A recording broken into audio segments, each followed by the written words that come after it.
ಅಂದ ತಕ್ಷಣ ಯಾವಾಗ ನೋಡಿದಿರ ಅಂತ ಹೇಗೆ ಗೊತ್ತಿರತ್ತೆ, ರೈಟ್? ಸೊ ಅಗೇನ್ ಸಮಯ ಗೊತ್ತಿಲ್ಲ, ಪ್ರೆಸೆಂಟ್ ಪರ್ಫೆಕ್ಟ್ ಯೂಸ್ ಮಾಡ್ತೀರಿ, correct? So I went there last month, ಇದ್ಯಾವ ಟೆನ್ಸು? Simple past. ವೆಂಟ್ ಅಂತ ಸೆಕೆಂಡ್ ಫಾರ್ಮ್, ಲಾಸ್ಟ್ ಮಂತ್ ಅಂತ ನಿಮ್ಮ ಪಾಸ್ಟ್ ಟೈಮಿಂಗ್, ಮುಗ್ದೋಗಿರೋ ಸಮಯ. ನಾನಲ್ಲಿ ಕಳೆದ ತಿಂಗಳು ಹೋಗಿದ್ದೆ. ಕಳೆದ ತಿಂಗಳು ನಾನು ಅಲ್ಲಿಗೆ ಹೋಗಿದ್ದೆ. ಎಲ್ಲ ನೀಟಾಗಿ ಸ್ಪೆಸಿಫಿಕ್ ಆಗಿದೆ. ಬಟ್ ಇಲ್ಲಪ್ಪ, ಯುನೋ ನೀವು ಇವಾಗ ಹೋಗಿದ್ದೀರಿ ಅಲ್ಲಿಗೆ, right? In that case I have gone there. And also he ಎದ್ದಾಗ ಹಿ ಹ್ಯಾಸ್ ಯೂಸ್ ಮಾಡ್ತೀರಿ. ಐ ಹೋಪ್ ನಿಮ್ ಡಿಫ್ರೆನ್ಸ್ ಗೊತ್ತಿದೆ.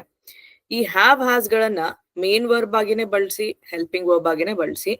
ಇದರ ಡಿಫರೆನ್ಸ್ ಎರಡರಲ್ಲೂ ಕೂಡ ಒಂದೇ ರೀತಿ ಉಳಿಯುತ್ತೆ. Meaning I, you, we, they subjects ಇದ್ದಾಗ ಹ್ಯಾವು, ಥರ್ಡ್ ಪರ್ಸನ್ ಸಿಂಗ್ಯುಲರ್ ಅಥವಾ he, she, it, names or any third person singular ಜೊತೆ